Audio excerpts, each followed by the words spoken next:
आज हम करेंगे अकाउंट का क्लास 11th का सैम्पल पेपर। ठीक है, पहला क्वेश्चन है हमारा MCQ. While preparing the financial statement of a firm, the closing stock given in the trial balance will be recorded in. अगर ट्रायल बैलेंस के अंदर क्या दिया हो, हमारा क्लोजिंग स्टॉक दिया हो, तब वो कहाँ जाएगा। तो क्वेश्चन हमें ये कह रहा है, अगर क्लोजिंग स्टॉक हमें खाली ट्रायल बैलेंस के अंदर दिया अंदर गिवन है ट्रायल बैलेंस के, तो इसका आंसर होगा बैलेंस शीट में। इसका इफेक्ट खाली बैलेंस शीट के एसेट साइड जाएगा। हमारा जो क्लोजिंग स्टॉक है बैलेंस शीट के एसेट साइड जाएगा ओनली। अगला क्वेश्चन है, which of the following is the indirect expense. Indirect expense कौन सा है? इनडायरेक्ट एक्सपेंस वो एक्सपेंस जो हमारे फर्म के अंदर डायरेक्टली इनकर नहीं हो रहा है, जो प्रोडक्शन में हमारे डायरेक्टली नहीं आ रहा है, इनडायरेक्टली आ रहा है। तो पहला हमें दे रहा हुआ है wages, manufacturing expense, salaries, carriage inward. Wages हमारा डायरेक्ट एक्सपेंस होता है, मैन्युफैक्चरिंग एक्सपेंस भी हमारे लिए डायरेक्ट एक्सपेंस होता है, कैरेज इनवर्ड है तो इनवर्ड हमारे लिए डायरेक्ट एक्सपेंस है, सैलरीज हमारे लिए इनडायरेक्ट एक्सपेंस होगा। इसका आंसर सैलरीज होगा। अगला असर्शन रीजन, असर्शन रीजन देखते हैं। असर्शन है manufacturing expense is also is shown in the profit and loss account. Manufacturing expense हमें प्रॉफिट एंड लॉस अकाउंट में दिखता है, ठीक है, पर ये इसका असर्शन गलत हो जाएगा। मैन्युफैक्चरिंग एक्सपेंस हमारे लिए क्या होता है? मैन्युफैक्चरिंग एक्सपेंस हमारे लिए एक डायरेक्ट एक्सपेंस होता है। ये हमारा ट्रायल बैलेंस में दिखता है, डायरेक्ट एक्सपेंस होता है और ये हमारे को ट्रायल बैलेंस के अंदर दिखता है और पीएनएल में नहीं दिखता, ये हमें ट्रेडिंग अकाउंट में दिखता है। ये हमें ट्रेडिंग अकाउंट के अंदर दिखता है, ट्रेडिंग अकाउंट के अंदर दिखता है। और ये हमारे लिए इनडायरेक्ट एक्सपेंस नहीं, ये हमारे लिए डायरेक्ट एक्सपेंस होता है। तो both assertion and reasons are false, तो ये दोनों गलत हो जाएंगे। इसका आंसर हो जाएगा सी। अगला है, which of the following is correct. तो ऑपरेटिंग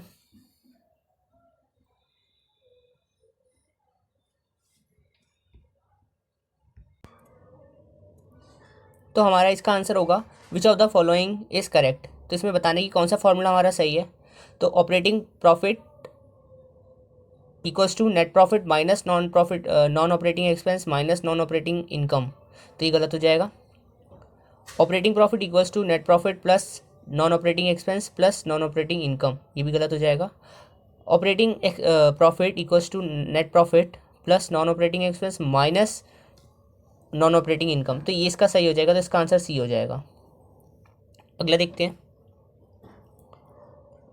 तो इसके अंदर दिया हुआ है क्या, हमें नेट प्रॉफिट दिया हुआ है कितना, 50,000।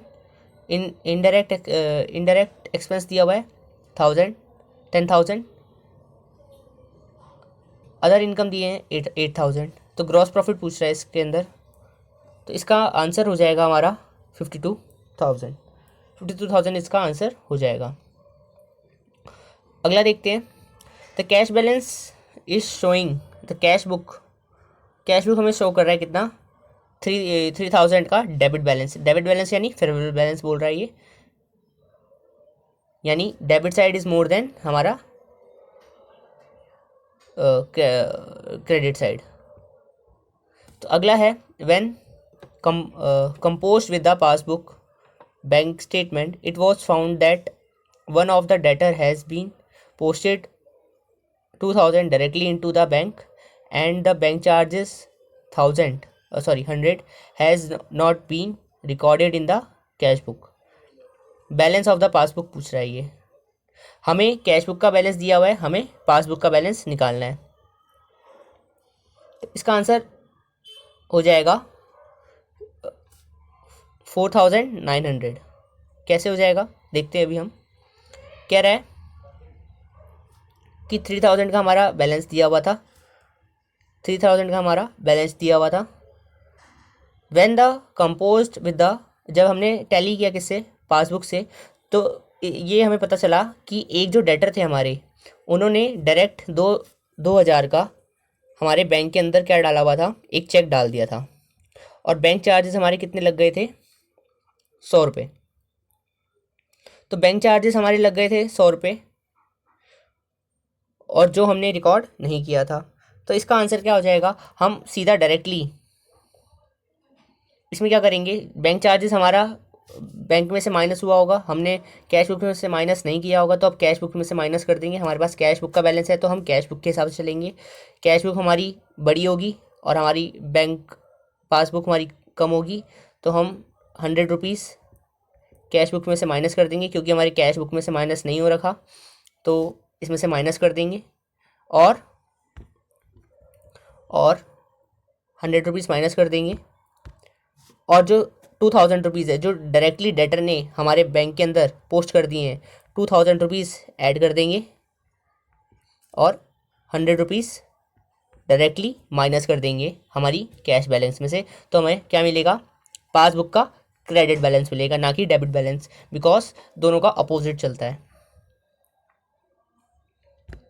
आगे देखते हैं अगला।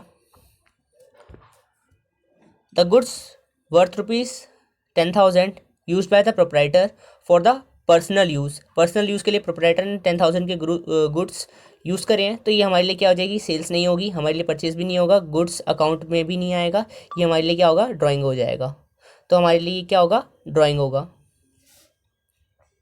अगला देखते हैं। when a firm maintain a cash book, it need not be to maintain journal proper, purchase book, sales book, bank and cash account of the ledger. तो bank and cash account of the ledger firm को बनाने की ज़रूरत नहीं होती। अगर वो क्या बना रहे हैं, अगर हमारा फर्म क्या कर रहे हैं, अगर कैश बुक बना रहे हैं तो उन्हें ये बनाने की ज़रूरत नहीं होती। आगे अगला क्वेश्चन देखते हैं।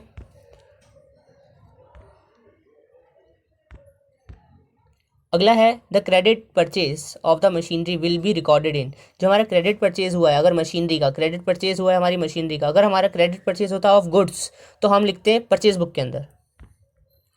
अगर हमारा क्रेडिट परचेज होता ऑफ मशीनरी की जगह गुड्स का तो हम कहाँ लिखते, परचेज बुक के अंदर। बट हमारा कहाँ पे हुआ है, हमारा क्या हुआ है, अभी हमारा हुआ है credit purchase of machinery. Machinery हमारे लिए एक एसेट है, तो इसके लिए हम कोई अकाउंट नहीं बनाते, इसकी एंट्री हम जनरल प्रॉपर में करेंगे। तो इसका आंसर क्या हो जाएगा, सी इसका आंसर हो जाएगा, सी जनरल प्रॉपर इसका आंसर हो जाएगा। आगे अगला क्वेश्चन देखते हैं। अगला क्वेश्चन है which of the following is a Contra entry. Contra entry वो एंट्री होती है जिसके अंदर, कॉन्ट्रा एंट्री वो एंट्री होती है जिसके अंदर हमारा bank account and cash account, bank and cash account में या तो हमने कैश निकाल के बैंक में डाला है या बैंक निकाल के हमने कैश में विड्रॉ करा है। इन दोनों में जब म्यूचुअली हमारी ट्रांजैक्शन हो, एक दूसरे के अंदर ट्रांजैक्शन हो, तो उस एंट्री को हम क्या बोलते हैं, contra entry. Cash account debit to bank या bank account debit to cash, तो हमारी वो एंट्री क्या होती है, कॉन्ट्रा एंट्री होती है। क्लियर है। अगला देखते हैं। इसमें हमारा क्या है, cash paid to a debtor. हमारा इसमें हमने कैश पे करा है टू द डेटर, तो इसमें बैंक इन्वॉल्व नहीं है, कैश इन्वॉल्व है ओनली, तो ये हमारी नहीं होगी Contra entry. Cash withdraw from the bank for the personal use. तो यहाँ पे अगर पर्सनल यूज़ नहीं होता तो हम ये मानते हैं कि इसमें क्या है, ये कॉन्ट्रा एंट्री है, बिकॉज पर्सनल यूज़ क्या हो जाएगा, हमारे लिए ड्राइंग हो जाएगा। तो इसकी एंट्री क्या होगी, drawing account debit to cash. But यहाँ पे पर्सनल यूज़ है तो ये हमारे लिए नहीं होगा। Cash withdraw from the bank for office use, तो ये हमारे लिए क्या हो जाएगा, ऑफिस यूज़ के लिए हमने कैश विड्रॉ करा है, तो ये हमारे लिए क्या हो जाएगा, कैश अकाउंट इसकी एंट्री करेंगे तो cash account debit to bank account हो जाएगा। तो ये हमारे लिए क्या हो जाएगा, कॉन्ट्रा एंट्री का ऑप्शन हो जाएगा। तो ऑप्शन सी इसका राइट आंसर होगा, ऑप्शन सी इसका आंसर सही आंसर होगा। Option see it is right answer for this question. आगे चलते हैं अब हम। अगला है 9th क्वेश्चन, देखते हैं क्या कह रहा है। अ liability arise from a purchase of a goods on a credit, it's called liability arise from the purchase of a goods, तो उसे हम क्या बोलते हैं। अगर हम परचेज करते हैं goods from anyone on credit तो हमारे उससे क्या बनेगा, हमारा उससे क्रेडिटर बन जाएगा, उससे हमारा क्या बनेगा, क्रेडिटर बन जाएगा। क्लियर है आपको, इससे हमारा क्या अराइज होगा, क्रेडिटर हमारा बन जाएगा। अगर हम किसी से परचेज करते हैं goods on a credit basis तो हमारा उससे क्या बनेगा, हमारे क्रेडिटर अराइज होंगे और हमारी लायबिलिटी अरेंज हो जाएगी। उससे आगे चलते हैं हम। A concept that a business enterprises will not be sold or liquidate in a near future is known as the concept that the business enterprise will not be। कह रहा है कि ऐसा कौन सा कॉन्सेप्ट है, कॉन्सेप्ट बोल रहा है। ये चैप्टर थर्ड में आपको कॉन्सेप्ट्स हैं बहुत सारे, 3 कॉन्सेप्ट है इसके, गोइंग प्रिंसिपल और हमारा अक्रूवल और हमारा कंसिस्टेंसी। ये 3 कॉन्सेप्ट है बिजनेस हमारे अकाउंटेंसी के, उसमें से ये क्वेश्चन पूछा है। कह रहा है कि कौन सा ऐसा कॉन्सेप्ट है of a business enterprise will not be sold और लिक्विडेट। लिक्विडेट का मतलब होता है सेल करना बिजनेस को। लिक्विडेट का मतलब होता है जब हम बिजनेस को सेल कर देते हैं तो उससे जो हमें पैसा मिलता है उसको हम क्या बोलते हैं, लिक्विडेट इन अ नियर फ्यूचर। तो ये क्वेश्चन कह रहा है कि ऐसा कौन सा कॉन्सेप्ट है जो कहता है कि हम बिजनेस को आने वाले सालों में नहीं बेचेंगे और हमारा बिजनेस जो है फॉर एवर चलता रहेगा। तो इसको हम क्या बोलते हैं, इसको हम बोलते हैं गोइंग कंसर्न। इस हमें कॉन्सेप्ट को क्या बोलते हैं, गोइंग कंसर्न कॉन्सेप्ट। इस कॉन्सेप्ट को हम बोलते हैं गोइंग कंसर्न कॉन्सेप्ट। तो ए आंसर इसका सही रहेगा। आगे चलते हैं, 11 देखते हैं। Machinery purchase from for 4 lakh रुपए की हमने एक मशीनरी खरीदी है and depreciation charge 10% on reducing balance method. Reducing balance method को हम क्या बोलते हैं, रिड्यूसिंग बैलेंस मेथड को हम एक और नाम से जानते हैं जो हमारा क्या होता है, रिड्यूसिंग बैलेंस मेथड को हम क्या बोलते हैं, WDV return down value method. और स्ट्रेट लाइन मेथड को हम क्या बोलते हैं, ओरिजिनल बैलेंस मेथड। ठीक है, आगे चलते हैं। इसको क्या बोल रहा है तो आपको क्लियर हुआ होगा। आगे देखते हैं, कह रहा है कि रिड्यूसिंग बैलेंस मेथड से हम लगा रहे हैं 10% से, क्या 4 लाख की मशीनरी हमने खरीदी, 10% से हम उस पर डेप्रिसिएशन लगा रहे हैं ऑन रिड्यूसिंग बैलेंस मेथड। तो कह रहा है कि आफ्टर वैल्यूइंग, आफ्टर हमारा 3 साल के बाद मशीनरी की वैल्यू क्या हो जाएगी। तो हम इसकी वैल्यू 4 लाख से माइनस करेंगे, क्या होगा हमारा 4 लाख से, 4 लाख का 10% 40,000, इसमें से माइनस करेंगे तो कितना आएगा हमारा 3,60,000। अब हमारा जो है WDV मेथड है तो रिटर्न डाउन वैल्यू मेथड है, तो हम इस पर 40,000 माइनस नहीं करेंगे, हम इसमें से क्या माइनस करेंगे 3,60,000 का 10%, जो हमारा क्या होगा 3,60,000 का 10% होगा हमारा 36,000 हम माइनस करेंगे।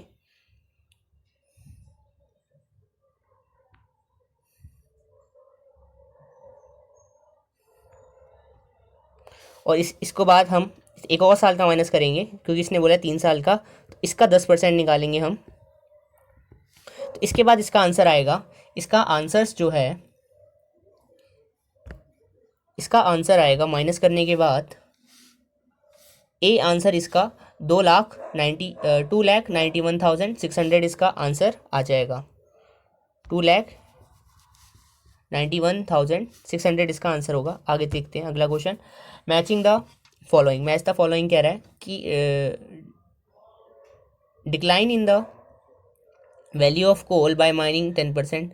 तो इसको क्या कहेंगे हम, the value of building decline by the 1 lakh. तो इसको क्या कहेंगे हम, a value of patent written off. ठीक है, तो इसको देखते हैं हम। अगर हमारे क्या होता है कि अगर कोई भी टेंजेबल एसेट है, अगर उसकी वैल्यू डिक्रीज होती है, कोई भी टेंजेबल एसेट की वैल्यू डिक्रीज होती है तो उसको हम क्या बोलते हैं, डेप्रिसिएशन। अगर कोई भी इनटेंजेबल एसेट, जैसे कि हमारा पेटेंट हो गया, यहाँ पे पेटेंट की बात करिए, पेटेंट हमारा अगर होता है तो उसको क्या बोलते हैं हम, अमोर्टाइजेशन। और अगर कोई भी हमारे जैसे कोल माइनिंग वगैरह, कोई भी हमारी लैंड है ना, कोई भी हमारे लैंड है which are neither be tangible nor be intangible, तो उसको हम क्या बोलते हैं, अगर उसकी वैल्यू डिक्रीज होती है तो उसको क्या बोलते हैं हम, डिप्लीशन। ठीक है, तो ए फर्स्ट का आंसर क्या होगा, सी। फर्स्ट का आंसर सी में हमारा कहाँ दिख रहा है, सी ऑप्शन में दिख रहा है, तो C option is correct answer for this question. ठीक है, आगे देखते हैं, the credit balance of a bank account in cash book show.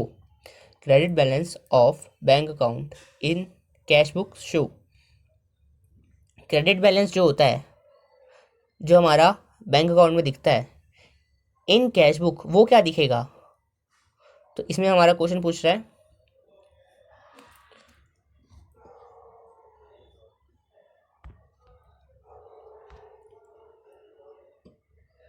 अगर बैंक अकाउंट का क्रेडिट बैलेंस दिख रहा है हमको तो वो कैश बुक के अंदर वो ओवरड्राफ्ट दिखाई देगा, वो ओवरड्राफ्ट दिखाई देगा। क्लियर है, आगे चलते हैं। अगला क्वेश्चन है which of the following is the book of original entry. Original entry की बुक हम किसको कहते हैं, इसका क्वेश्चन है हमारा। तो इसको हम इसमें हम क्या बोलते हैं, ओरिजिनल एंट्री की बुक हम जनरल प्रॉपर को भी कहते हैं, सेल्स बुक को भी कहते हैं, परचेस बुक को भी कहते हैं, और इसमें हमारा क्या हो जाएगा फिर answer, all of the above. इसका answer all of the above हो जाएगा। अगला है which is a liability for a business. Liability of the business के लिए हमारे लिए क्या होता है, तो एक मेरी बात सुनिए, इनपुट जो होता है हमारा, इनपुट हमारे लिए क्या होता है, इनपुट अगर इनपुट IGST है, इनपुट CGST है, इनपुट SGST है, वो सब हमारे लिए क्या होंगे, एसेट्स होंगे, because it is entered when we purchase a goods, ठीक है। बट जब हम सेल करते हैं, जब हम सेल करते हैं तो हम क्या लिखते हैं, आउटपुट। और आउटपुट हमारे लिए क्या हो जाएगा, एक लायबिलिटी हो जाएगा। तो ये लायबिलिटी ही पूछ रहा है बिजनेस, लायबिलिटी क्या होगा, तो लायबिलिटी हमारे लिए सही आंसर क्या होगा यहाँ पे, आउटपुट IGST। आउटपुट IGST इसके लिए सही आंसर रहेगा। आगे देखते हैं, sale of the goods to a Mister Amar. Sale of the goods to the Mister Amar is wrongly debited to Umar. Umar को हमने डेबिट कर दिया, जबकि हमने किसे करना था, अमर को डेबिट करना था। Instant of Amar account debit, ठीक है। तो इसमें हमारा क्या रहा है कि ये कौन सा एरर है, कौन सा एरर है, तो ये प्रिंसिपल का एरर नहीं है, ये ओमिशन नहीं हुआ है, यहाँ पे हम कुछ भूले नहीं हैं, है ना, यहाँ पे हम कुछ भूले नहीं हैं, ना तो यहाँ पे हमारा कोई प्रिंसिपल गलत हुआ, ना पर यहाँ पे हमारा कुछ हम भूले, बट यहाँ पर हमारा क्या कंपनसेटिंग भी नहीं कर रहा, ना तो कोई एक अकाउंट हमारा कंपनसेट कर रहे टू अनदर। यहाँ पे हमने एक चीज़ को डेबिट करना था, बट हमने उसको क्या कर दिया, किसी और नाम को डेबिट कर दिया, हमने उमर को डेबिट कर दिया इन प्लेस ऑफ अमर। तो हमारा यहाँ क्या करा है, एरर ऑफ कमीशन हुआ है, एरर ऑफ कमीशन हुआ है यहाँ पे, ठीक है। अगला देखते हैं, अगला कह रहा है dash qualitative characteristics of accounting information is reflected when the accounting information is clearly presented. When, जब एक कौन सा अकाउंटिंग करेक्टरिस्टिक है, क्वालिटेटिव अकाउंटिंग के हमारे करेक्टरिस्टिक है ना, वो क्या मतलब कौन सा है जो रिफ्लेक्ट करता है कि वो हमारी जो इन्फॉर्मेशन है वो क्लियरली प्रेजेंट हुई है इन फ्रंट ऑफ हमारे यूज़र्स। तो वो इसमें से हमारा देखते हैं कौन सा रहेगा आंसर। रेलिवेंस, रेलिवेंस कहता है कि हमारे जो इन्फॉर्मेशन है सही जगह से ली गई है, रेलिवेंट है। कंपेटेबल यानी कंपेटेबल है। रिलायबल, रिलायबल मतलब हम उस पर भरोसा कर सकते हैं। अंडरस्टैंडेबल हमारा बताता है कि क्लियरली प्रेजेंट की गई है, जो हमारे यूज़र है वो उस इन्फॉर्मेशन को समझ पाएंगे, तो इसलिए हम क्या कहेंगे कि अंडरस्टैंडेबल है, हमारी जो इन्फॉर्मेशन है वो अंडरस्टैंडेबल है। तो इसका आंसर क्या हो जाएगा, सी। इसका आंसर हो जाएगा हमारा C, understandable to the normal user of the हमारा कंपनी, या बाहर के भी हो सकते हैं। तो इसको मैंने याद करने के लिए एक कॉमनली स्लैंग है कि रोज़ रोज़ उठकर चाय। आर से रिलायबल, रेलिवेंस, अंडरस्टैंडेबिलिटी और कंपेरेटिबिलिटी, ठीक है। तो ये हमारा RRUC, रोज़ रोज़ उठकर चाय।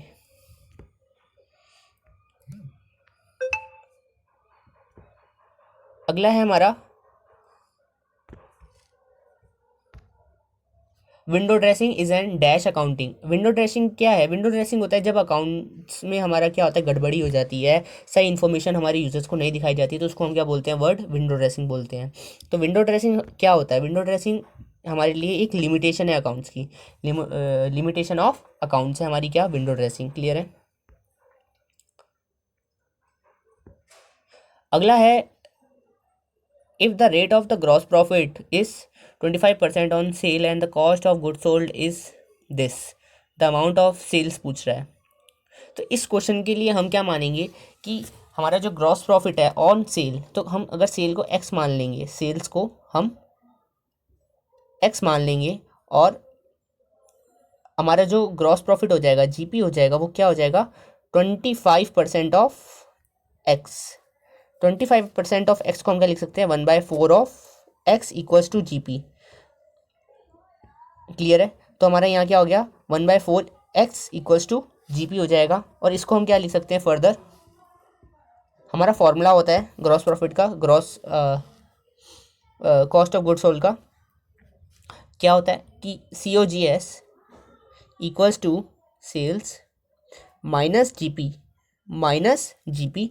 तो हमने यहाँ पे goods of cost of goods sold कितना दिया हुआ है, 1,00,000, 2,10,000, और हमने यहाँ पे सेल्स को क्या माना है, एक्स माना है, तो एक्स मान लेंगे। और हमारी जीपी की वैल्यू क्या आई थी, GP equals to 1/4/x, 1/4 into x, 1/4 into x. तो हम यहाँ पे एक्स की फॉर्म में जीपी को लिख सकते हैं, क्या लिख सकते हैं, एक्स की फॉर्म में हम जीपी को क्या लिख सकते हैं, इक्वल टू, हमने सेल्स को मानी एक्स, 1/4 एक्स।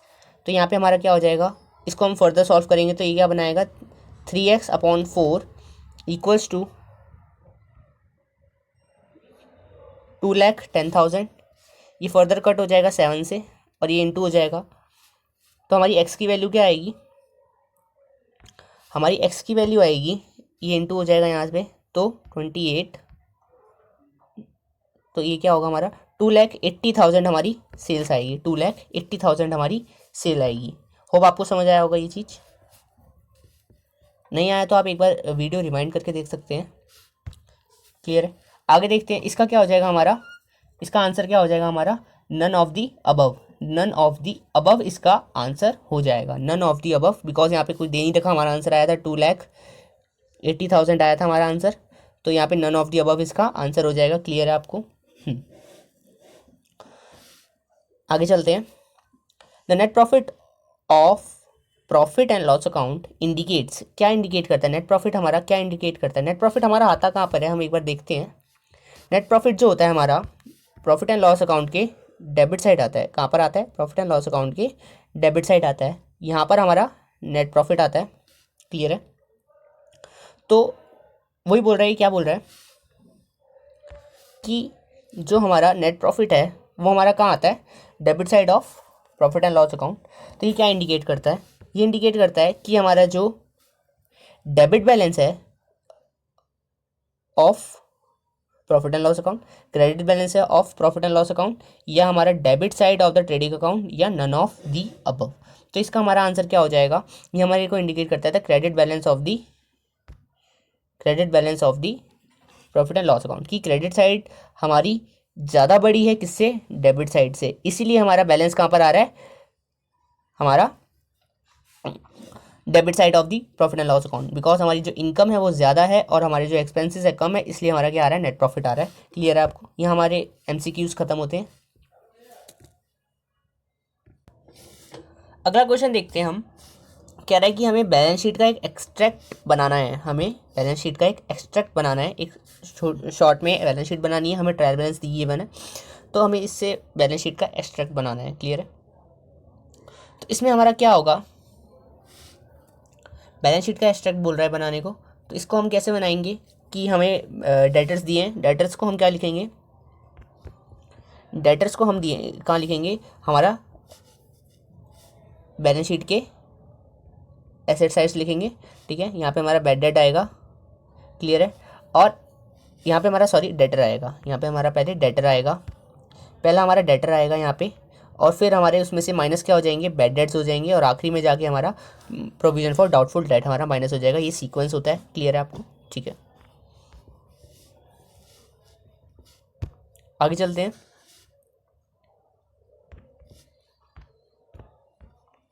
अगला क्वेश्चन है, right the 3 difference in cash discount and trade discount में हमें एनी 3 डिफरेंस इसमें बताने हैं। तो हम इसमें से कुछ भी डिफरेंस बता सकते हैं, जैसे कि हमारा जो कैश डिस्काउंट है वो रिकॉर्ड होता है, हमारा जो ट्रेड डिस्काउंट है वो रिकॉर्ड नहीं होता है, ये कहीं पे भी शो नहीं होता हमारा, ना तो हमारे प्रॉफिट एंड लॉस अकाउंट के अंदर शो होता है, ना हमारे ट्रेडिंग अकाउंट के अंदर शो होता है। ये हमारा जो है, हमारा डिस्काउंट जो है प्रॉफिट एंड लॉस अकाउंट के अंदर शो होता है।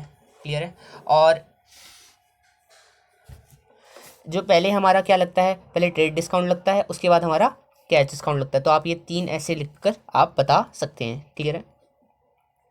इसमें आप एक और चीज़ ऐड कर सकते हैं कि हमारा जो कैश डिस्काउंट होता है वो कैश डिस्काउंट रिसीव भी हो सकता है या डिस्काउंट अलाउ भी हो सकता है, बट ट्रेड डिस्काउंट खाली जो है हम अलाउ करते हैं, ना कि हमें रिसीव होता है। क्लियर है।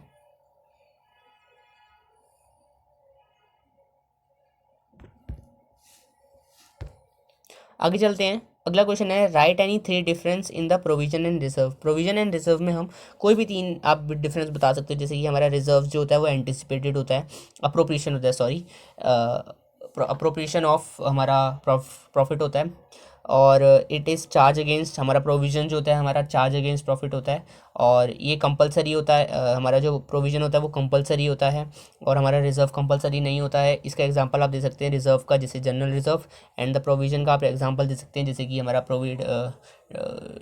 प्रोविज़न फॉर डाउटफुल डेट, और या फिर हम प्रोविज़न फॉर डेप्रिसिएशन भी हम दे सकते हैं इसका आंसर। क्लियर है? हम इसमें एक और एग्जांपल, इसमें आप एक और पॉइंट दे सकते हैं कि जो हमारा रिजर्व्स होता है हमारा जब प्रॉफिट होता है तभी आता है, और हमारा प्रोविज़न जो होता है जब हमारा प्रॉफिट हो या लॉस हो कंपनी को, तब दोनों केस में हमारा आता है। बट हमारा जो रिजर्व होता है खाली प्रॉफिट के केस में आता है इन P&L अकाउंट। क्लियर है? अगला देखते हैं। कह रहा prepare the accounting equation on the basis of हमारा ट्रांजेक्शन। बिजनेस स्टार्टेड हुआ है तो इसका इफेक्ट कहाँ जाएगा? हमारा कैश के अंदर और कैपिटल के अंदर। क्लियर है? अगला है पेड रेंट इन एडवांस। हमने एडवांस में रेंट दे दिया है तो ये हमारे लिए रेंट अगर हमने पेड कर दिया है तो हमारा कैश में से माइनस हो जाएगा, और एसेट साइड हमारा क्या दिख जाएगा? रेंट इन एडवांस करके भी दिख जाएगा। तो हर किसी के 2 इफेक्ट जाएंगे, या आप ये समझ के रहना कि हर किसी के 2 इफेक्ट जाएंगे।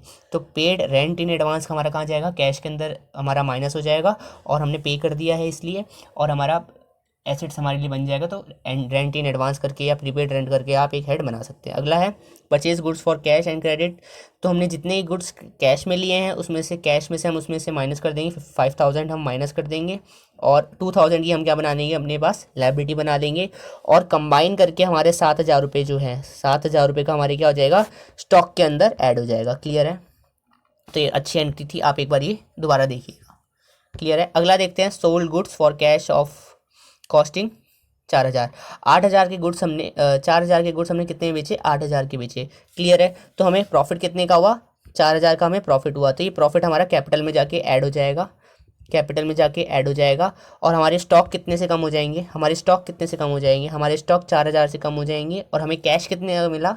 8000 का। तो इसके 3 इफेक्ट जाएंगे। पहला इफेक्ट कि कैश में से हमारा कितना ऐड हो जाएगा? हमारा कैश में कितना ऐड हो जाएगा? 8000 हमारा कैश के अंदर ऐड हो जाएगा। स्टॉक हमारा कितने का कम हो जाएगा? 4000 का स्टॉक कम हो जाएगा। हमें प्रॉफिट कितने का हुआ? हमें 4000 का प्रॉफिट हुआ, तो हमारा प्रॉफिट हमारा कैपिटल में जाके ऐड हो जाएगा। क्लियर है आपको? आगे देखते हैं। Paid salary 450 and the salary outstanding be 100। Clear है? तो हमारा जो सैलरीज हमने कितनी की दी? सैलरी हमने कितनी की पे करी? 450 की हमने सैलरी पे करी, तो हमारे कैश कितने से कम हो जाएगा? हमारा कैश 450 से कम हो जाएगा, और हमारी कैपिटल भी कितने से कम हो जाएगी? 450 से कम हो जाएगी। हमारी लायबिलिटी कितने से अराइज हो जाएगी? 100 से हमारी लायबिलिटी अराइज हो जाएंगी with the head of salaries outstanding से हमारी ये लायबिलिटी बन जाएगी। सैलरीज आउटस्टैंडिंग कितने से? 100 से, और 100 हमारा और कम हो जाएगा कहाँ से? कैपिटल में से। कैपिटल में से 100, तो टोटल कैपिटल के अंदर से हमारा कितने माइनस होगा? हमारा कितना माइनस होगा? 450 भी माइनस होगा, और 100 भी माइनस होगा हमारा कैपिटल में से। और हमारा कैश कितने से कम होगा? 450 से कम होगा, और हमारा लायबिलिटी साइड कितने से अराइज हो जाएगा? 100 से, because the salary outstanding. Outstanding means the amount payable but not paid yet. Clear है? आगे देखते हैं। Bought motorcycle for the personal use. अब यहाँ पे क्या बोल रहा है? Personal use. अगर पर्सनल यूज़ नहीं बोलता तो हम क्या मानते? ये हमारा क्या है? ऑफिस के लिए है, बट यहाँ पर्सनल यूज़ बोल दिया है तो हम क्या मानेंगे? हमारा क्या है? ये ड्राइंग्स है। क्लियर है? तो ड्राइंग्स है तो हमारा ये क्या हो जाएगा? कैपिटल में से माइनस हो जाएगा। 3000 रुपीज़ हमारा कैपिटल में से माइनस हो जाएगा। और मोटरसाइकिल हमारे पास हमारे बिजनेस में दिख नहीं रही है तो हम कैश में से माइनस कर देंगे। 3000 रुपीज़ हमारा कैश में से माइनस हो जाएगा, कैश में से माइनस होगा। क्लियर है? और हमारे कैपिटल में से माइनस हो जाएगा। क्लियर है? आगे चलते हैं। अकाउंटिंग इक्वेशन बहुत इंपॉर्टेंट चैप्टर है, आप प्लीज़ इसे अच्छे से करके जाइएगा। अगला क्वेश्चन है, कह रहा है कि journalise the following entry in the Manoj and Bose. Okay, कह रहा है इसमें हमें जर्नल करना है, जर्नल एंट्री पास करनी है। कह रहा है goods worth ₹20,000 distributed as free sample and 10,000 as a charity. तो हमारे टोटल गुड्स कितने से कम हुए? 20,000 और 10,000 से। तो टोटल गुड्स हमारे कितने से कम हुए? 30,000 से। 30,000 से हमारे गुड्स कम हो गए। क्लियर है? तो हमारे परचेजेस कितने से कम हो जाएंगे? तो 2 परचेज अकाउंट कितने से? 30,000 से। 30,000 से हमारे परचेज अकाउंट कम हो जाएंगे, टू परचेज अकाउंट।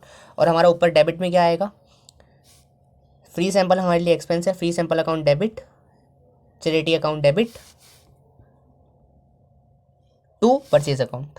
क्लियर है, free sample account debit, charity account debit to purchase account. Purchase हमारे कितने से कम हुए, परचेज हमारे क्यों हम बोल रहे हैं, क्योंकि हमारे गुड्स यहाँ पे गए हैं, गुड्स गए हैं तो हम क्या बोलेंगे यहाँ पे, परचेजेस हमारे कम हुए हैं कितने से, 30,000 से। क्लियर है, अगला देखते हैं। Charge depreciation 10% on per annum for 2 months on a machinery of costing कितना, 1,20,000। तो हमें यहाँ पे अमाउंट निकालना पड़ेगा मशीनरी का 10%, 10% कितने महीने के लिए निकालना है, कह रहा है 2 महीने के लिए, तो 2/12 करना पड़ेगा और इनटू में 1,20,000, 1,20,000 से हमारा अमाउंट निकलेगा यहाँ पे मशीनरी का, जो हमारा आएगा कितना, 2,000। क्लियर है, कितना आएगा हमारा अमाउंट डेप्रिसिएशन का, 2,000। और डेप्रिसिएशन हमारी मशीनरी पे लग रहा है तो हमारे लिए ये क्या है, एक्सपेंस है, तो डेप्रिसिएशन अकाउंट डेबिट। और हमारी मशीनरी की वैल्यू कम हो रही है, हमारे लिए मशीनरी एसेट होता है, तो हमारी मशीनरी का अमाउंट वैल्यू कम हो रही है, तो depreciation account debit to machinery account. Clear है, आगे देखते हैं।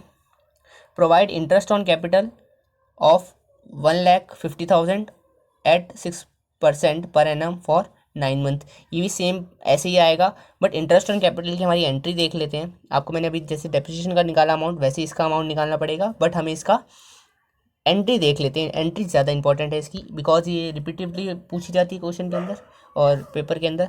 तो हमारा इंटरेस्ट ऑन कैपिटल हमारे जो बिजनेस है उसके लिए क्या है, एक एक्सपेंस होता है। क्लियर है,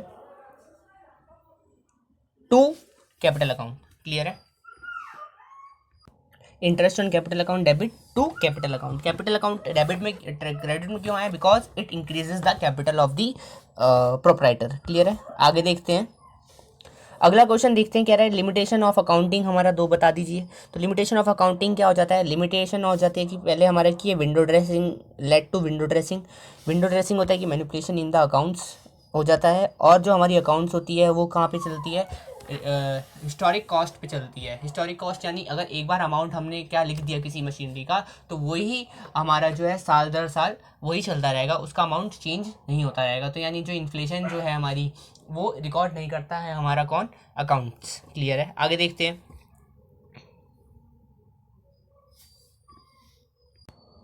आगे चलते हैं, अगला क्वेश्चन देखते हैं। कह रहा है कि कैश रिसीव फ्रॉम मोहित 4,000 रुपये and posted to the Mahesh account 1,000 रुपये।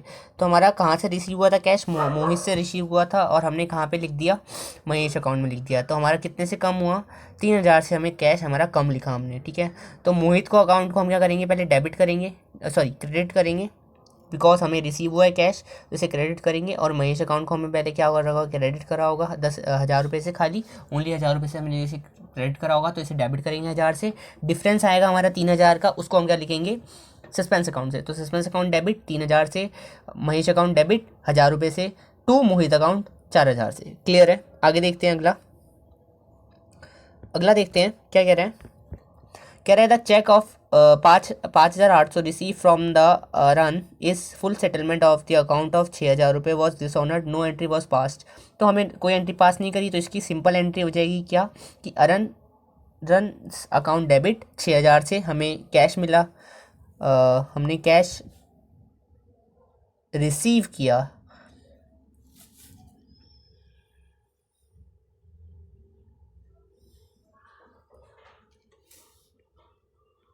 तो हमारे डिसऑनर हुआ है, तो इसकी जो हमारी एंट्री थी वो अब रिवर्स हो जाएगी। तो earn account debit to bank account to discount allow. But हमें जब इसे कैश रिसीव हुआ होगा, हमने क्या एंट्री करा होगा, bank account debit to discount allow 200 से, sorry bank account debit discount allow debit to earn account, जब हमें कैश इसका रिसीव हुआ होगा। बट अब इसकी क्या हो गया, ये डिसऑनर हो गया, क्या हो गया, ये डिसऑनर हो गया। तो यही एंट्री क्या हो जाएगी, रिवर्स हो जाएगी, क्या, earn account debit to bank account to discount allow account. Clear है, सिंपली जो पुरानी एंट्री थी उसको हम रिवर्स कर देंगे। क्लियर है, आगे देखते हैं। 800 रुपये रिसीव फ्रॉम द खाना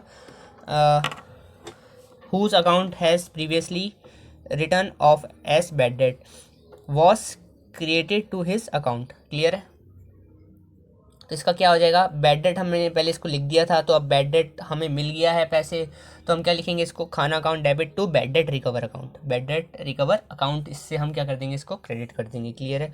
अगली एंट्री देखते हैं क्या कह रहा है, कह रहा है कि a credit sale of the मन ऑफ, क्लियर है, ऑफ 5,000 रुपये was recorded through the purchase book, हमने परचेज बुक से रिकॉर्ड कर ली, जबकि ये क्या है, हमारी सेल है, तो मानव अकाउंट डेबिट कितने से हो जाएगा, 7,000 से। क्यों होगा अभी हम देखते हैं, बिकॉज द सेल्स ऑफ हमारी कितनी है, 5,000 की, और परचेज हमने कितने से कर दी होगी पहले, 2,000 से, तो उसको क्रेडिट करेंगे, तो महाना account debit to sales account to purchase account, purchase कितने से हुई 2,000 से, सेल्स कितने से हुई 5,000 से, तो टोटल करके कितना आ जाएगा माना अकाउंट में 7,000, तो माना अकाउंट डेबिट 7,000 से to purchase account to sales account, sales account कितने से आएगा 5,000 से, परचेज अकाउंट आएगा 2,000 से। क्लियर है। आगे देखते हैं अगला। तो ये बहुत अच्छा क्वेश्चन है, ये एक बार ध्यान रखिएगा। इसमें हमारा क्या होगा कि क्लोजिंग स्टॉक का ये कह रहा है cost of goods available for sale, तो इसका और कुछ नहीं होता है, इसका मतलब होता है कि ये पूछ रहा है हमारा COGS का फॉर्मूला पूछ रहा है, COGS का इसमें फॉर्मूला पूछ रहा है, और जिससे आप फिर आगे जाके इससे क्या निकाल सकते हो, ग्रॉस प्रॉफिट निकाल सकते हो। COGS का भी हमने क्वेश्चन शायद किया भी था, तो उससे हमने को देख लेंगे हम। आगे देखते हैं, कह रहा है कि COGS निकालना है, COGS का फॉर्मूला होता है हमारा क्या, कि opening stock plus direct expenses plus purchases, net वाली नेट परचेजेस, आखिरी में जाके माइनस क्या होता है हमारा, क्लोजिंग स्टॉक। क्लियर है। तो ये वाला फॉर्मूला लगा के आप इसका आंसर निकाल दीजिएगा। अगला क्वेश्चन देखते हैं, अच्छा क्वेश्चन है ये भी। कह रहा था balance of the appearing in the, हमारा ये बैलेंस दे रखा है, किससे निकालना है हमें, हमें निकालना है स्ट्रेट लाइन मेथड से, स्ट्रेट लाइन मेथड से निकालना है। क्लियर है। तो इससे हम पहले क्या करेंगे कि इसे अमाउंट पुट कर देंगे प्रोविजन अकाउंट में भी, प्रोविजन फॉर डेप्रिसिएशन अकाउंट में, मशीनरी अकाउंट में भी, और फिर इसके आगे जाके हम मशीनरी सोल्ड कर देंगे। आगे देखते हैं अगला क्वेश्चन। कह रहा है कि क्या कह रहा है, हमें क्या दे रखी है, बैंक रिकंसिलिएशन स्टेटमेंट बनानी है। स्टूडेंट्स ये बहुत इंपॉर्टेंट क्वेश्चन होता है बैंक रिकंसिलिएशन स्टेटमेंट का, आप बहुत अच्छे से करके जाइएगा। इसकी जो TS गरेवाल हमारी बुक है उसके अंदर से सारे क्वेश्चन आप अच्छे से करके जाइएगा, और PYQ भी इसके करिएगा, इसमें से पक्का 6 नंबर का क्वेश्चन आता है। क्लियर है। क्या कह रहा है कि हमें बैलेंस किसका दिया हुआ है, पासबुक का, तो हम क्या मानेंगे कि हमारे पास क्या है, खाली पासबुक है, हमारे पास खाली क्या है, पासबुक है। हम मानेंगे कि हमारे पास क्या है, खाली पासबुक है, हम मानेंगे खाली हमारे पास पासबुक है ना। तो हम पासबुक के रिलेशन में ही सारे अपने ट्रांजैक्शन करेंगे, हम मानेंगे कि हमारे पास पासबुक है, हम सारे ट्रांजैक्शन पासबुक के नज़रिए से ही करेंगे, और हम ये मानेंगे कि हमारे पास कैश बुक नहीं है। क्लियर है। तो पासबुक में है तो हम बैंक के पॉइंट ऑफ व्यू से सारे ट्रांजेक्शन करेंगे। क्लियर है। कह रहा है कि पहला क्वेश्चन कह रहा है, क्या कह रहा है, कह रहा है कि जो बैंक कलेक्ट करा है कितना, 500 रुपये का क्या करा है उसने, चेक कलेक्ट किया है on behalf of Shri Krishna. Shri Krishna कौन है, जिसकी हम बैंक रिकंसिलिएशन स्टेटमेंट बना रहे हैं, वो हमारा कौन है, श्री कृष्ण, ओनर है हमारा श्री कृष्ण। क्लियर है। तो अगला देखते हैं क्या कह रहा है, तो बैंक ने कलेक्ट कर दिया है in behalf of Shri Krishna से, और ये हमारा कहाँ डेबिट हो गया है, wrongly credit to the Shri Krishna account, जबकि हमारा कहाँ होना चाहिए था, हमारा बैंक के अकाउंट में होना चाहिए था, हमारे जो ओनर है उसके अकाउंट में कर दिया है। क्लियर है। तो इसलिए हम क्या करेंगे, इसमें अकाउंट में प्लस कर देंगे, ऐड जाएगा, ऐड कर देंगे इसमें, है ना। तो ये हमारी क्या हो जाएगी, प्लस आइटम हो जाएगी। क्लियर है। ये हमारी क्या हो जाएगी, प्लस आइटम हो जाएगी। अगला देखते हैं, bank record the cash book deposit of इतना एज इतना, तो हमारा bank record as cash book, bank recorded a cash book deposit of 1589 का एज 1598, तो कितना हमारा एक्सेस में है, हमारा 9 रुपीज़ एक्सेस में है, तो हम इसमें हम क्या कर देंगे, माइनस कर देंगे। Withdrawal column of the passbook under cast by, withdrawal column of the passbook, हमारा पासबुक का कम है, तो हम पासबुक का अगर कम है तो हमारा कैश बुक का बड़ा होगा, तो हम क्या कर देंगे, इसमें से माइनस कर देंगे। क्लियर है। हमारा माइनस कर देंगे। क्लियर है। आगे देखते हैं, the credit balance of the 1500 of the passbook recorded as the debit balance. Clear है? क्या कह रहा है ये कि पासबुक का जो हमारा है क्रेडिट बैलेंस और passbook are recorded as debit balance, तुमने डेबिट बैलेंस दिखा दिया तो ये 2 बार इफेक्ट आ जाएगा, तो ये हमारा क्या हो जाएगा, प्लस हो जाएगा, सॉरी कितने से, 3000 से। आखिरी पेमेंट, आखिरी देखते हैं। The payment of cheque 3500 was recorded twice in the passbook. 2 बार कर लिया तो एक बार माइनस कर देंगे, तो हम एक बार सॉरी ऐड कर देंगे बचा हुआ, तो हम ऐड कर देंगे कितना, 350। क्लियर है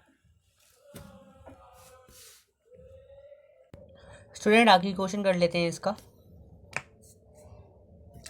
इसकी एडजस्टमेंट देखते हैं। मेनली ड्राइंग्स कह रहा है, ड्राइंग्स हमारे लिए क्या होता है, ड्राइंग्स बिजनेस के लिए क्या होता है, एक एक्सपेंस होता है। ड्राइंग्स हमारी बिजनेस के लिए एक एक्सपेंस होता है। अगर उस पर इंटरेस्ट दे रहे हैं, हमारा कौन दे रहा है, ओनर दे रहा है, ओनर दे रहा है, तो ये हमारे लिए क्या हो जाएगी, इंटरेस्ट ऑन ड्राइंग बिजनेस के लिए हमारे लिए क्या हो जाएगी, बिजनेस के लिए एक इनकम हो जाएगी। क्या हो जाएगी, इनकम। तो ये P&L अकाउंट के क्रेडिट साइड आएगा और ये हमारे कैपिटल में से माइनस हो जाएगा, कैपिटल में से माइनस हो जाएगा। क्लियर है? इनकम होती है बिजनेस के लिए। इंटरेस्ट ऑन कैपिटल जो होती है वो बिजनेस के लिए क्या होती है, एक अगर जो कैपिटल है बिजनेस की, बिजनेस के पास ओनर की, उस पर अगर इंटरेस्ट दे रहा है बिजनेस, तो वो क्या हो जाएगी, उसके लिए एक्सपेंस हो जाएगी, वो डेबिट साइड आएगा। But in this case interest on drawing जो है बिजनेस के लिए क्या हो जाएगी, जो ड्राइंग करी है प्रोप्राइटर ने, अगर उस पर वो इंटरेस्ट दे रहा है तो वो क्या हो जाएगी, उसके कैपिटल में से माइनस हो जाएगी और जो है बिजनेस के लिए इनकम हो जाएगी। तो ये डेबिट क्रेडिट साइड आएगा P&L अकाउंट के।